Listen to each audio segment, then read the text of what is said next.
सुख संतान वृद्ध्यर्थम धारापूजनमुत्तमम् नाना द्रव्यैः शुभैर्दिव्यैः प्रीत्या सद्भस्मधारिणा। प्रिय दर्शकों नमस्कार, एक बार फिर से उपस्थित हूं आप सबके सामने मंगलवार के कार्यक्रम में। मंगलदेव जन्म कुंडली के किन किन भावों में बैठकर जातक को पराक्रमी, बहुत बुद्धिमान, तेजस्वी और प्रतापी बनाते हैं। आज का कार्यक्रम इस विषय पर ही केंद्रित रहेगा। शुरू करते हैं आज का कार्यक्रम। कहीं नहीं जाना है, बिल्कुल बन के रहिएगा। मैं लाइव होता हूं शनिवार को रात्रि 8:15 पे इसी चैनल पे, और कार्यक्रम के आरंभ में जो आपने श्लोक सुना है वो शिव पुराण का है, जिसका अर्थ कार्यक्रम के अंतिम हिस्से में बताऊंगा। मूल बिंदु क्या है? शास्त्रकार लिखते हैं जन्म कुंडली के जो पापक ग्रह होते हैं, जैसे शनि, मंगल, राहु और केतु, ये पापक ग्रह हैं। मूलतया अगर 4 शुभ ग्रह हैं, गुरु, शुक्र, बुध और चंद्रमा, अगर ये 4 शुभ ग्रह हैं और जब इनमें पापक प्रभाव देखा जाएगा, या जब उनमें ये देखा जाएगा कि इन चारों में कौन पापक ज्यादा होगा या किस पे पाप का असर ज्यादा होगा और जल्दी होगा, तो वो होंगे देवगुरु बृहस्पति। जैसे उदाहरण, जन्म कुंडली का 7वां भाव मारक भाव होता है। बहुत ध्यान से समझिएगा, मेरी तरफ देखिए। जन्म कुंडली का 7वां भाव मारक भाव होता है। वहां अगर देवगुरु बृहस्पति बैठेंगे तो आपको 50% अगर मारते हैं, तो शुक्रदेव वहां आपको 40% मारेंगे। बुधदेव वहां आपको 30% से भी कम मारेंगे, और चंद्रमा वहां 10% से भी कम मारेंगे। उसी तरीके से जन्म कुंडली के दूसरे भाव में अगर, चूंकि द्वितीय भाव मारक भाव होता है, सप्तमम मारक स्थानम तस्मातु प्रबलम धनम मरणम मारके शस्य दशायाम प्रवदेत सुधी। तो द्वितीय भाव में अगर देवगुरु बृहस्पति बैठे हैं तो वो आपको 100% मारने की कोशिश करेंगे। अगर शुक्रदेव बैठे हैं तो हो सकता है आपको वो 80% मार रहे हों। अगर बुध बैठे हैं तो 50% मार रहे हों, और अगर चंद्रमा बैठे हैं तो 10, 20, 30, 40, मतलब कम। ये तो आप समझ गए। ठीक उसी तरीके से अगर जन्म कुंडली के 12 भावों में मंगल देव, ध्यान से, अगर तीसरे भाव में बैठे हों, अगर मंगल देव 6वें भाव में बैठे हों, और अगर मंगल देव 10वें भाव में बैठे हों, मतलब तीसरा, 6ठा, 10वां, अगर इन भावों में मंगल देव बैठे हैं तो जातक को क्या करेंगे? जातक को सफलता देंगे। तो क्या बनाएंगे? सबसे पहले उसे पराक्रमी बना देंगे, क्योंकि ये पराक्रम का भाव है। और जन्म कुंडली में मैंने क्या बात कही थी पूर्व में, कि पापक ग्रहों का नेष्ट भावों में बैठना अच्छा परिणाम देता है, या पापक ग्रहों का विषम संख्या की राशि में बैठना उनके पापक प्रभाव को और बढ़ा देता है, या पापक ग्रहों का तीसरे, छठे, एकादशवें और 10वें भाव में बैठना कई बार जातक के लिए अच्छा परिणाम दे जाता है। तो जन्म कुंडली में मंगल तीसरे भाव में पराक्रमी हो जाए, साहसी हो जाए, कर्मठ हो जाए, सैद्धांतिक हो जाए, दिमाग लगाने वाला हो जाए, मैनेजमेंट करने वाला हो जाए, पैसा कैसे घुमाना है ये जानने वाला हो जाए, आभासी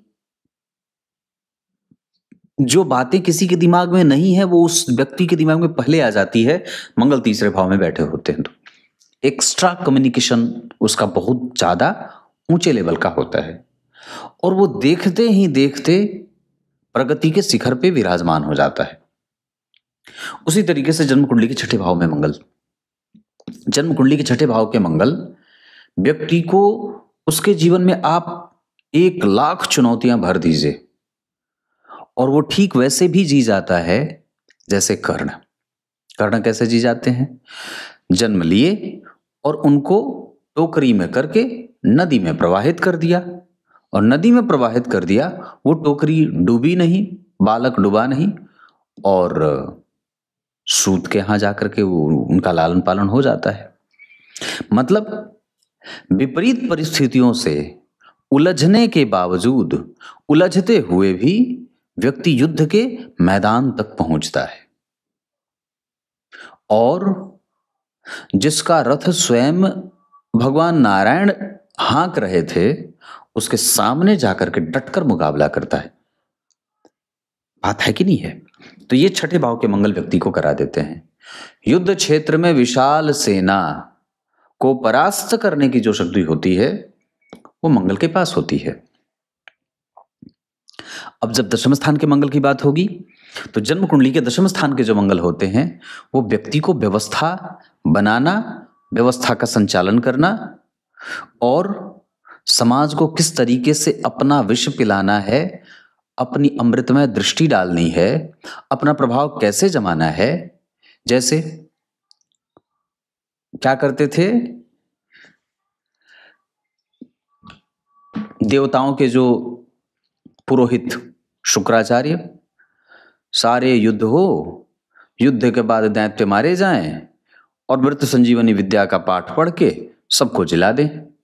तो दशम स्थान के मंगल के पास ऐसी ही विषम परिस्थितियों से लड़कर पताका फहराने की शक्ति होती है। लेकिन हर शर्त सिर्फ इतनी है कि ये दशम स्थान के मंगल अकेले ना बैठे हों।